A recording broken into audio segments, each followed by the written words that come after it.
Mau cari perspektif yang berbeda soal literasi digital? Temukan jawabannya di Siberkreasi Talks. Menghadirkan para pakar dari jaringan pegiat literasi digital.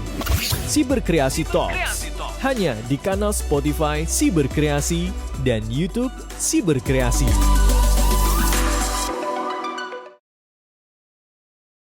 Halo semuanya, kalian sedang menyimak podcast Siberkreasi Talk. Bersama saya Novia Riani Putri, kita akan membahas berbagai seputar hal literasi digital di Indonesia dengan para pakar di bidangnya. Nah, podcast ini juga bisa disimak di kanal YouTube Siberkreasi dan kanal Spotify Siberkreasi. Ngomong-ngomong soal pakar, di depan saya walaupun daring ya, sudah ada pakar literasi digital dan juga sekaligus dosen dan akademisi ilmu komunikasi ya, Mbak Lestari dari London School of Public Relations Jakarta dan juga anggota jaringan pegiat literasi digital atau JAPLIDI. Halo Mbak Lestari atau Dr. Lestari Nurhajati. Halo Mbak Lestari. Halo Mbak Novia, selamat berjumpa dan juga Iya. para pendengar dan pemirsa. Ya. Saya nggak tahu nih, apa nih biasanya dengan teman-teman audiens. Wah, apa aja boleh sih Mbak. Mungkin kawan Siberkreasi boleh atau mungkin sahabat Siberkreasi boleh lah, bebas. Ya. Yang penting teman-teman yang mendengarkan mungkin dari seluruh Indonesia ya. Ini keunggulan dari daring dan ruang digital ini yang mungkin Indonesia tuh luas banget.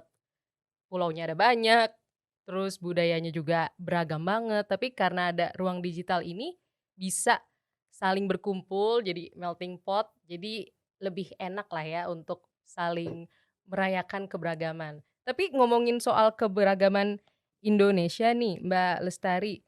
Kira-kira kalau menurut Mbak Lestari, dan ini ngeliat salah satu publikasi Mbak Lestari sebelumnya yang judulnya Kepercayaan dan Kredibilitas atas Jurnalisme Warga Media Indonesia. Kepercayaan dan kredibilitas atas jurnalisme warga media online di mata generasi Z. Seperti apa sih lanskap keberagaman Indonesia yang tergambar di masa kini ini dan terutama di ruang digital?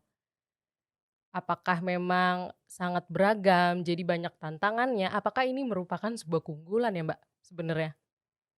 Nah, kalau kita berbicara tentang keragaman Indonesia, saya selalu bilang ya, ini sebetulnya sebuah anugerah kan ya, Bhinneka Tunggal Ika, Unity of Diversity, sesuatu yang sangat luar biasa. Tapi sekaligus juga pasti ada tantangannya kan gitu. Kalau yang namanya rezeki itu nggak mungkin rezeki terus gitu ya, bahasanya gitu. Teman-teman kalau lagi dapat rezeki kan happy gitu, tapi tidak selalu. Kadang-kadang ada tantangan-tantangan yang harus dihadapi. Kayak konsep yin yang ya, mungkin ada sisi yang hitam. Demikian juga di Indonesia ini tantangannya luar biasa. Betul sekali. Berarti kalau misalkan di Indonesia ini, kalau Mbak Lestari lihat, peluang untuk bisa merayakan keberagaman ini dan menjaga keberagaman di Indonesia ini dengan ruang digital sangat berpotensi ya Mbak? Meskipun perbedaannya sangat luar biasa banyak, baik perbedaan pendapat mungkin. Betul.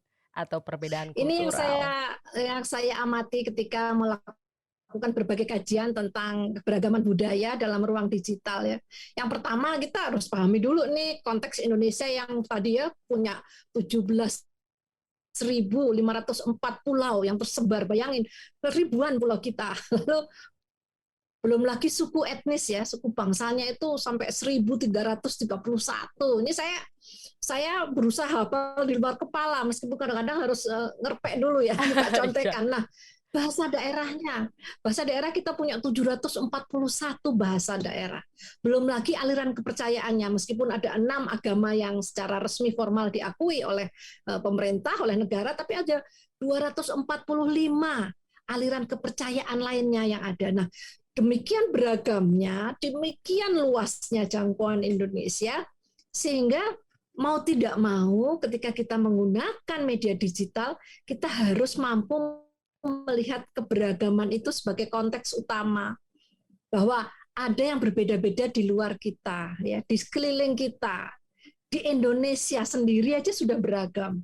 Nah, kalau saya bilang keuntungan, artinya kita mendapatkan anugerah untuk mempelajari yang berbeda-beda. Kita bisa belajar tentang perbedaan pandangan, perbedaan budaya.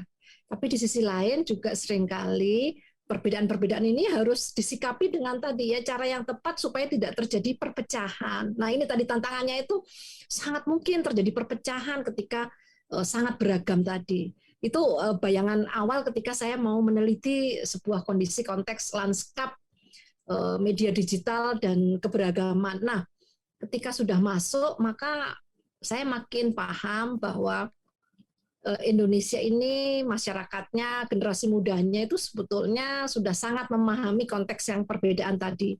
Hanya sayangnya dalam akun-akun palsu atau bot ya, kalau dibilang itu akun alternatif, alter akun gitu. Alter akun. Ya. Waduh, yang Kalau telur-telur alter itu akun, ya, yang banyak betul. angka. Kalau alter akun digunakan untuk hal yang sifatnya positif, misalnya satu karena dia hobi foto, dia gunakan itu hanya untuk foto-foto. Yang satu dia gunakan sebagai aktivitas dia hubungan dengan keluarga atau tempat kerja, itu nggak masalah. Yang menjadi masalah ketika akun-akun yang digunakan tadi itu untuk tadi ya Nah, itu mungkin mempermasalahkan perbedaan yang menjadi itu sama dengan berbudaya ketika kita dalam kehidupan sehari-hari. Jadi saya selalu bilang antara luring dan daring itu nggak boleh dibedakan gitu. Meskipun ada perbedaan ya, tapi dalam konteks perbedaan itu kan gini. Misalnya Mbak Novia punya akun Instagram gitu ya. Iya. Kan tidak mungkin menceritakan secara detail saya habis bangun pagi, makan kayak begini, lalu minum ini, lalu kan nggak mungkin detail. Tapi itu banyak loh Bu sekarang konten seperti itu. Keberagaman konten sekarang benar-benar dari pagi bangun tidur. Itu mungkin ada ya. Jadi kita menampilkan hal-hal yang kita lakukan yang kita anggap penting. Siberkreasi Talks. Nah, kalau ngomongin konten yang beragam yang tadi udah dijelasin sama Mbak Lestari, itu sebenarnya bisa nggak sih Mbak memicu inovasi-inovasi baru meskipun mungkin tantangannya juga banyak ya? Pasti banget ya. Banget Jadi ya. sebetulnya ini yang salah satu kelebihan anak muda sekarang kan. Anak-anak muda sekarang yang Gen Z itu kan mereka terlahir ketika sudah istilahnya begitu ya, perawatnya itu sudah pakai gadget. Dokternya itu sudah main Instagram, main Twitter gitu. Semua sudah sangatlah digital minded gitu ya. Nah, mereka yang disebut native digital ini itu punya kemampuan yang sangat luar biasa untuk pengembangan konten digital ya. Sementara kayak saya yang harus mengakui ini generasi biasanya memang membutuhkan waktu lebih lama untuk menyesuaikan diri ya. Hanya memang ini tantangannya ya. Ketika inovasi dalam konten-konten digital itu dibutuhkan, nah biasanya kekurangan teman-teman generasi muda itu apa? Yaitu spirit untuk mempelajari keragaman budaya, mempelajari bagaimana konteks budaya itu diangkat dalam kegiatan-kegiatan yang sifatnya digital. Jadi budaya digital itu dua konsep ya sebetulnya. Yang awal itu adalah bagaimana meletakkan posisi kita sebagai orang yang menggunakan media digital dalam ranah kebudayaan, dan yang kedua adalah bagaimana kita berbudaya di ruang digital. Nah, dua hal ini itu saling terkait, tidak bisa dilepaskan. Nah, tadi ketika membuat konten digital, kadang-kadang teman-teman muda itu lupa bahwa ada nilai-nilai yang tidak bisa semuanya digitalisasi. Ada yang harus menggunakan pendekatan yang sangat personal ya, human interest itu menjadi sangat menarik ketika kita menggunakan pendekatan kemanusiaan juga. Saya selalu mencontohkan begini, Kalau yang namanya budaya, karena beragam tadi ya saya gambarkan gini, suku Tengger atau suku Baduy ya, Iya. Baduy yang paling mencolok ya. Suku Baduy Dalam itu adalah suku yang sama sekali tidak mengizinkan budaya mereka itu diekspos demikian rupa dengan Oh, kamera telanjang. Artinya kalau pendatang ya wisatawan masuk itu di Baduy Dalam itu mereka tidak diizinkan untuk memfoto desanya. oh, Itu harusnya dipahami secara awam ya, secara awal ketika orang mau masuk Baduy Dalam ya. ya, Beda dengan oh, Baduy Luar. Baduy luar beda. Oke. Nah, Baduy luar diizinkan. Nah, Hmm. kalau orang Baduy Dalam pergi keluar, difoto boleh, tapi di desa itu ada larangan. Dan itu kalau dengan pemuka adat di sana, misalnya Puunnya itu selalu bilang, kalau dilanggar maka desanya itu yang harus melakukan bersih desa, melakukan upacara adat. Dan kita kan tidak menginginkan kehadiran kita di sebuah daerah itu merepotkan orang lain ya. Nah, sayangnya ada beberapa fotografer yang terkemuka juga bahkan itu Oh, waduh. melupakan melupakan Iya, iya. aturan-aturan adat seperti ini. Lalu dengan bangganya melakukan pembuatan foto atau Hmm. mencuri-curi video di Baduy Dalam, lalu mengeksposnya. Nah ini yang jelas sangat merugikan. Ya, kita ini tidak menghargai budaya orang artinya, karena sesuatu yang buat orang tertentu itu sebetulnya sangat personal, sangat berkaitan dengan adat istiadat dan mungkin religi ya kepercayaan itu dilanggar. Nah ini yang harusnya tidak dilakukan dalam mengekspos atau memperkenalkan budaya yang berbeda tadi. Nah saya selalu mengingatkan itu. Coba kalau teman-teman mau menjadi seorang fotografer terkenal atau film dokumenter ya, membuat film dokumenter yang baik gitu, sineas dokumenter yang baik itu harus membaca itu dulu Hmm. ya secara historikal, secara antropologi, secara sosiologi. Kemudian tidak menempatkan nilai-nilai yang berbeda tadi sebagai sesuatu yang utama.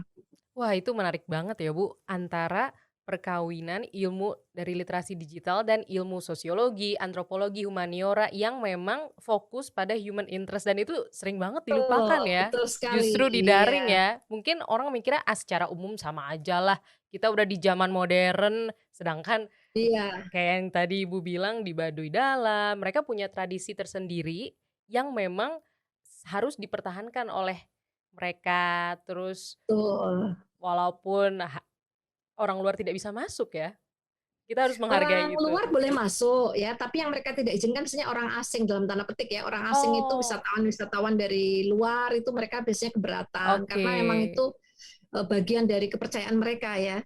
Nah, sama tadi seperti di suku Tengger di Bromo, itu juga mereka Mhm. punya kepercayaan yang serupa. Misalnya tidak semua kegiatan adat mereka boleh difilmkan, boleh Oh, difoto. Nah, ini yang ternyata anak-anak muda itu banyak yang lupa. iya pengennya Saya share aja ya, Bu. Iya, jadi saya sering mengingatkan, aduh jangan dong, ini ada nilai-nilai yang mungkin mereka memang tidak mau Hmm, diekspos. Ya, kita harus izin ya. Tidak mudah memang kalau kadang-kadang kan kita mau memfoto orang, mau membuat profil orang itu kan memang butuh izin, butuh iya. apa itu kan ruang Konsen ya, privat Bu? ya yang betul Betul, yang harus iya, iya. dihargai.